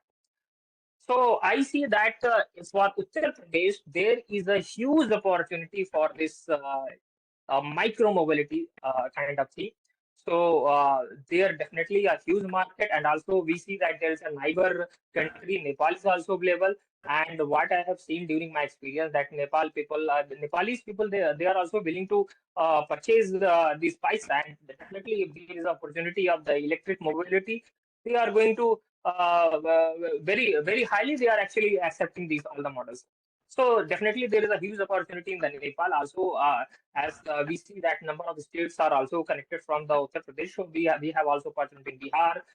There are also rural area, number of people actually, number of population is actually residing in the rural area. So there are also opportunity in the MP and Haryana and Rajasthan. So we can see that Uttar Pradesh can become a exporter of this e-bicycles in the neighboring states, also in neighboring country. And we know very well that the Nordic countries, especially in the Sweden and Denmark and in the Finland and Germany also, people they are actually love to ride the e-cycles. So I see that if Uttar Pradesh can become the hub of this e-cycle manufacturing, there could be a huge opportunity of exporting of this e-cycle to the European market also. So I see that. And in the prospect of the technology, we talk about the technology is available, technology is very feasible, technology is very reliable for e-cycles. And if we talk about any accidents, either we talk about any bad incidents, so I feel that there in history then there is no such data is available about this all the things. So definitely there is actually reliability issue is actually very good here. Nothing bad incidents happen actually. So, in the prospect of all these things, if we calculate, then definitely there is a huge opportunity if we are actually pushing the Uttar Pradesh some policy in somehow that there could be a margin could be available for this e-cycle manufacturers. So I see that Uttar Pradesh can become a exporter of the e-cycles to the European markets and also our neighboring countries and states. Great, sir. Just one follow-up to that would be that, as you rightly pointed out, currently there are no government incentives, right? Because say when I look at a low-speed two-wheeler, which is less than 25 kilometers per hour, and that is where you see a lot of unbranded companies being there. Even that segment does not have government incentives. But do you not see that segment acting as a competitor to you? While you rightly said that, it helps that you have pedal power in case your electric battery gets discharged. But say, for example, if I'm looking at purely from a point of view of convenience, buying a low-speed electric scooter, since both of you do not get incentives from the government, won't a low-speed electric scooter be easier for me, wherein I don't have to use pedals and I get a feel of a scooter when I'm driving? Yeah, definitely. See, the cycle thing comes because people they are also looking for the fitness, and the fitness comes because you see that non-communicable diseases are now recently rising in the northern India part like diabetes and hypertension, all the things. So if we are connecting the fitness India and the government of India's mission, this Fit India, definitely the e-cycle can be completed. But for the two-seater, if we are thinking about the low speed scooter, then definitely it could be also a better option here if we compare with e-cycles. Okay, so thank you, Mr. Tripathi. Do we have time for another round of questions, or I think we're out of time, right? We still have 15 minutes left. We still have 15 minutes left. Mr. Mohit, you can continue. Okay, sure. Great. So coming back, we just one quick round of questions to everybody. Coming back to Mr. Mukesh Kumar from TDO. What I want to check is, while we've spoken about a lot on charging infra, specific when we look at Uttar Pradesh, for example, we know that Uttar Pradesh is now known as the expressway capital of India, and it really has the state with the highest number of expressways being built.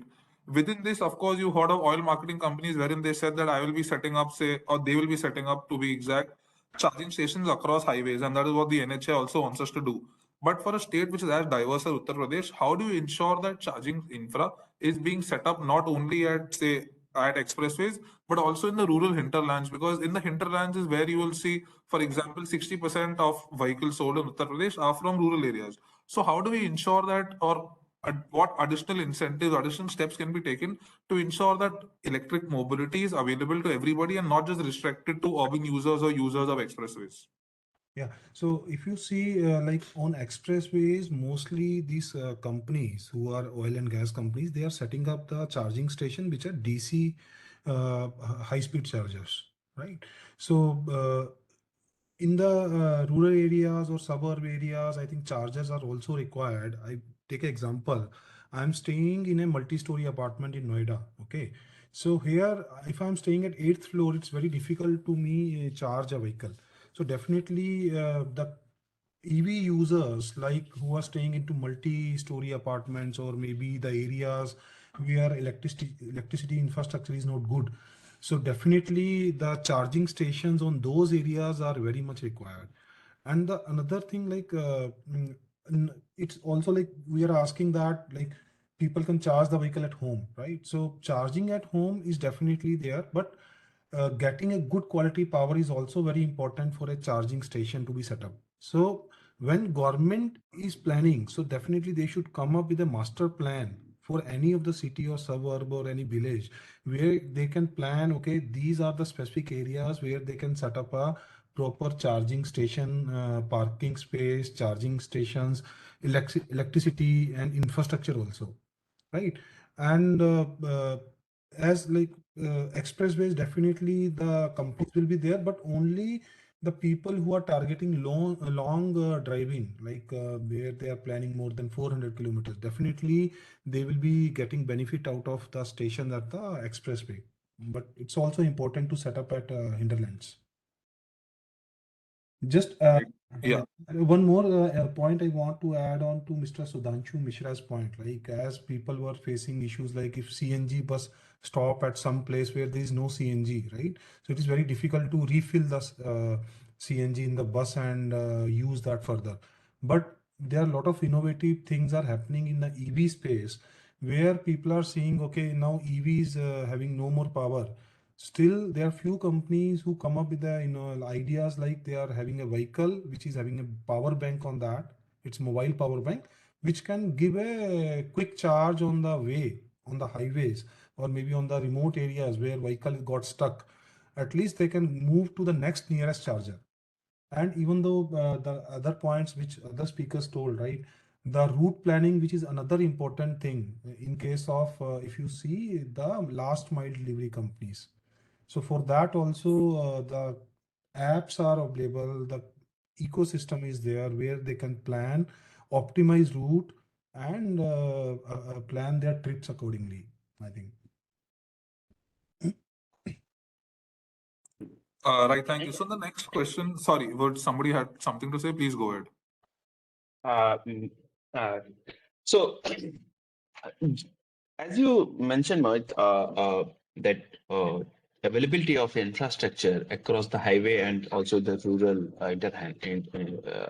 rural area. Um, there is a big project ongoing, funded by Shakti Foundation, where some of the consulting organization actually mapping all the corridors and also the highways uh, to identify, and also this is a practical study they actually doing in collaboration with NHAI, and they are identifying across the highway what are the petrol pumps available, what are the motels, hotels, restaurants, dhabas, where the power availability is there, and they can install charging infrastructure. And also they are assessing whether, let's say, in entry towards the city and going to the highway, where swapping is feasible or not. Yes, there is a lot of work is ongoing. In terms of when I say mention about the as Mukesh mentioned that on movable bank charger is there. It's a very wonderful concept that Swiss market has actually developed very quickly, and they have adopted very at a larger scale. But the problem with Indian cities, we do have very long stretch, and also the business model, how it is make economical sense when anyone investing in a charging infrastructure, they're not getting benefited out of that. How do actually movable on the road, let's say banking charge will be applicable? I'm not denying that it's not a good concept. It is a good concept. Despite that, we do need a large penetration in terms of type of vehicle. What type of vehicle is applicable to charge those on the vehicle battery, let's say banks? So I agree, Sudhanshu, on that, but that is only for emergency purposes. Those companies are planning, coming up with the plan. I met with one of the company's founder, so they come up with the they are coming up with annual subscription plan. Like we are going on road assistance, right? So they are coming up with such a emergency things. But definitely because of the cost, it is not a viable solution. But yes, at least this will encourage people to buy electric vehicle, right? So they are not, they should not be scared about nowadays. Okay, if I stuck, what will happen? If these kind of more startups or companies are there in the market, definitely they will boost the EV market. Yeah, true. I totally agree. I mean, in terms of infrastructure, we do have, we do actually far behind the development. Just take example of lively example. I sit in a Varanasi. I actually took a bus, electric bus, which is actually started from Mirza Murad, at least 29 kilometers from Varanasi center city. It doesn't have any charging port across his fleet. I mean, once it is charged, it has to go back to this station and get it charged.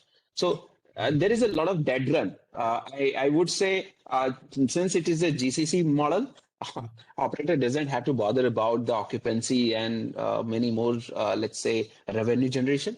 But in terms of technology, in terms of let's say a more efficient optimization of buses, dead run is a loss.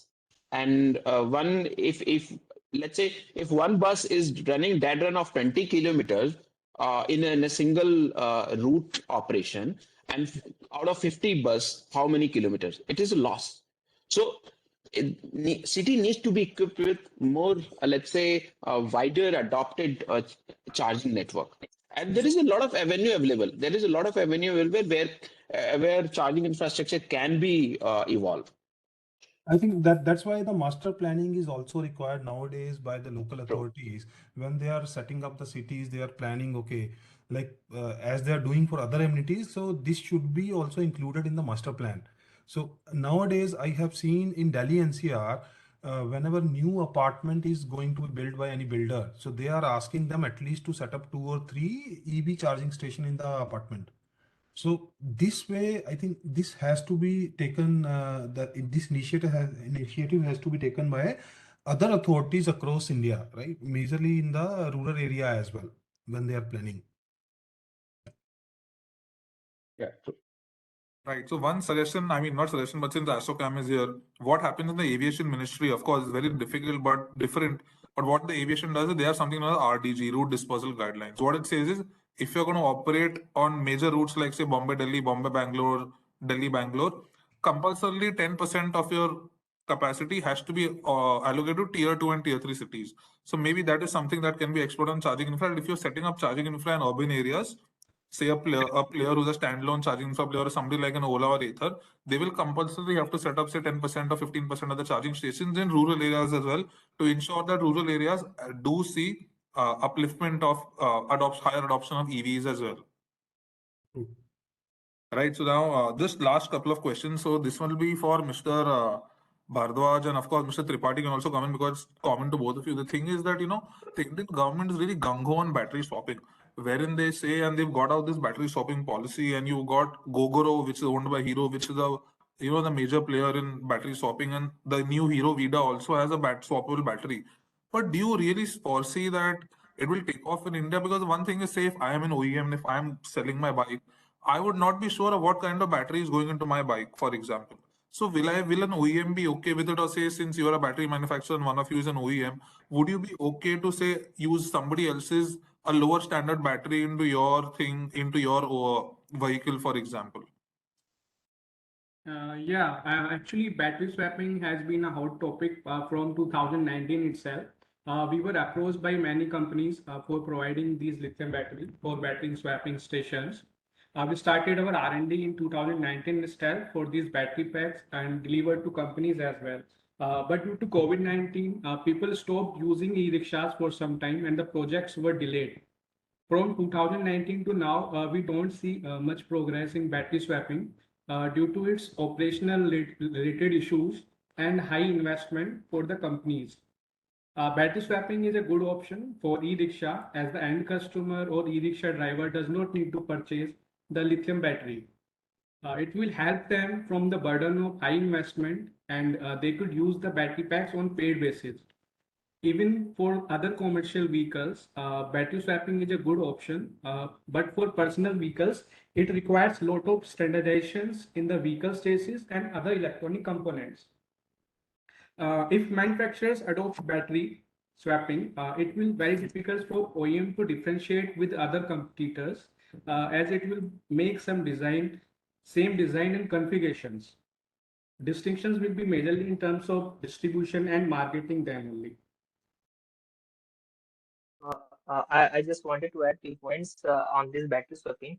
Since that number of companies, they are having different models, and they are having their own mileage ratings, and accordingly they will design their battery age ratings. So this is actually very difficult part to standardize all the different products on a similar line for a particular mileage. Like if I am offering a 40 kilometer and another company is having a battery pack is having the approximate mileage of 60 kilometer. So how these packs will be standardized in the different companies, and how the things and the charging, the swapping part. So all the things are actually having a very diverse scenario. So these things can be lined if the government intervention will happen, because I think that there are a number of new startups are also coming and they are having their own different ratings. So this is actually very tedious part, and there we need to more research and needed more inputs from the industry itself to come on the common platform. Right. So one last question for Mr. Shardul is that Mr. Kumar really spoke about reliability of power, and there's been a lot of talk on solar, but wind, for example, is not really spoken about a lot in India. And globally, you see that offshore wind has really been taking off. But India, when you see, has about a 7,500 kilometer odd coastline. So what do you think are the factors that are holding offshore wind back, or how does wind ideally would see higher availability than solar, for example? Right. Thank you, Mohit, for bringing out this pertinent point. But I rather see that, off late, this entire idea of renewable energy has become synonymous with solar, and that's the challenge. I think within Global Wind Energy Council and with our partners and stakeholders, we have been reiterating on all platforms and through all of our reports that now is the time that we have to look for complementarity rather than a competition between various technology solutions. So for that matter, whether it is solar or wind, we all know that both of these are intermittent and they have complementary roles. And perhaps that's the reason why Government of India made this conscious decision of introducing policy for hybrid projects. And we already saw that the Honorable Prime Minister Narendra Modi ji laid out the foundation stone for perhaps world's largest hybrid park, a 30 gigawatt park, which is upcoming in Kutch. This was during December 2020. So I think things are happening, but the gradual realization of the fact by mass that we cannot have a stabilized grid, we cannot have a robust grid system, a resilient grid system until unless we have that complementary partnership between technologies on board. So on that note, I want to mention that the Government of India has set up a target of 140 gigawatt of wind capacity addition by 2030, and this is cumulative capacity addition. And so far we have around 41.6 gigawatt of onshore wind installation, and India globally ranks fourth in terms of its onshore wind capacity. You have rightly mentioned that we have been not able to make so much of progress on offshore wind. We haven't added any capacity so far, but I would say that the real momentum is now building. The government has already set a target of 30 gigawatt of offshore wind capacity addition by 2030. So 30 out of 140, 30 is offshore and the remaining is onshore. And very recently, the Government of India also announced a 37 gigawatt offshore wind tender trajectory until 2030. We are also seeing that the Government of India is forging strategic partnership with bilateral institutions, whether it is UK, Denmark, and others. And there's a center of excellence which has been set up jointly by the Danish government and the Ministry of New and Renewable Energy. And similarly, our autonomous institution, the National Institute of Wind Energy, has been undertaking proactive steps. Various associations in India are working largely with the government and the central government and the state government and the industry to bring back the momentum. So largely the issue with offshore wind is that the complexity as compared to any conventional solar project, and here I'm referring to utility scale projects, or in comparison to any conventional onshore project, is much higher in case of offshore wind project, right? So in terms of engineering, in terms of costs involved, in terms of supply chain, there's a much more complexity involved.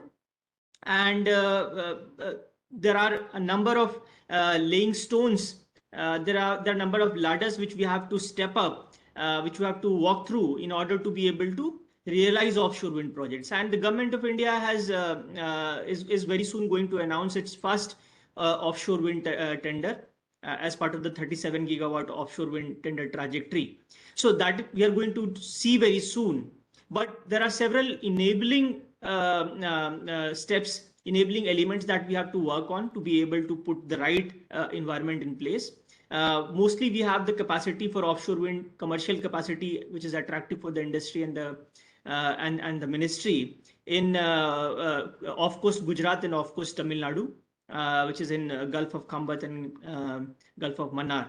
So essentially, even though we have over 70 gigawatt of offshore wind project capacity available within the country, we have set a target so far of 30, but I think this is only a building stone. And like I mentioned that the momentum is really building now. The government of India is forging right partnerships. The government is also working towards announcing and notifying first offshore wind tender trajectory very soon. Both the center and states are quite proactive, and they're also engaging with stakeholders on both the power generation side and on the supply chain side. But the foremost challenge which remains here is there are several standards and guidelines which have to be brought into place. The cost is going to be extremely high as compared to any conventional project. Unfortunately, in our country and in many parts of the world, it's not just India, we have a competitive competition between various technologies, and the basis of that technology is tariff.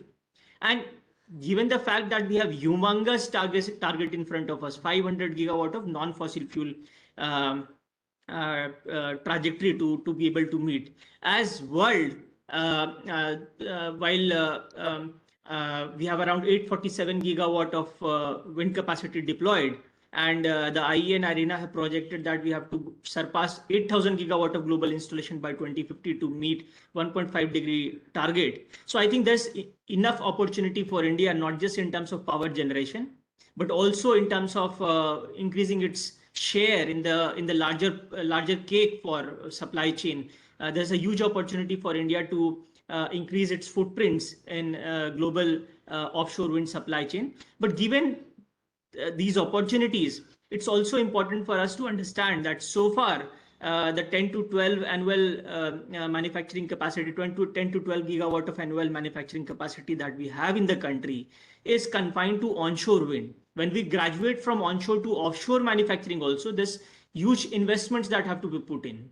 And to be able to do so, the suppliers, the power generators, all of them should be able to see huge volumes in front of them. They should be able to see that there is a resilient system, there's a robust ecosystem available to them. And I think once that is in place, investments will come. Offshore is definitely going to be an essential part of India's electricity mix, as well as part of electricity mix of states as we go forward. But there are various steps that we still have to meet before we see India's first offshore wind capacity already, passing on electrons to our grid. But we are already marching very fast towards that. Right. Thank you. So I think we don't. Do we have time for any audience question? Last audience question. Yes, you may ask anyone. Any of the audience, if they have a question, please let us know for any of the panelists.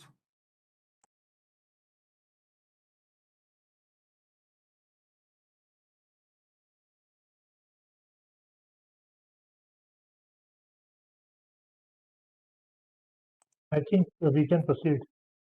Okay, sure. So that is it from the panel discussion. It was very enriching, and I got a lot of views. I'm sure even the audience must have really learned a lot of things from our eminent panelists who have, who are hands-on working on the various aspects that need to be solved for e-mobility. So thank you for taking out time thank you for taking out time from a busy schedule for speaking to us, and more importantly, thank you to all the chief guests who went before us, and also to ASSOCHAM for inviting us here. Thank you. We would like to conclude the session. So thank you all. Thank you all to dignitaries and the speakers from different spectrum of electrical vehicles, OEMs, batteries, and EV charging stations. I would first of all like to thank Mohit ji from CRISIL for moderating the session and taking the questions and of all the speakers and discussing them elaborately. Then I would like to thank Mr. Mukesh Kumar ji, Chief Technical Officer, Telio EV, for sharing his thoughts on EV charging stations. And we are really very thankful to you for answering the questions which were put up by Mohit ji. We would like to thank Mr. Matan Sardul ji from Green Wind Energy Council India for sharing his thoughts on identification of renewable energy demand and the creation of enabling environment. Then we would like to thank Upkari Nath ji, founder Decent Bikes, for sharing his thoughts on e-bikes, how they can be useful and they can be accessible to the common man also in Tier 2 and Tier 3 cities for better accessibility for the alternate source of transportation. Then we would like to thank Sudhanshu Mishra ji, ex-Germany GIZ and co-founder Kashi Green Agritech, for sharing his thoughts on capacity building and ecosystem support. And lastly, we would like to thank Manish Bhardwaj, the Managing Director, Jackpot Battery, for sharing his thoughts on adoption of lithium battery in electrical vehicles and its challenges. We thank you all. Indeed, the session was quite intellect and was quite a good brainstorming, which we ASSOCHAM with industry bodies, with industry members like you can work upon, and as well as with Government of Uttar Pradesh. And we look forward to see you again in similar sessions in more in a bigger way. Thank you all. Thank you very much. Thanks a lot. Thank Thank you. you.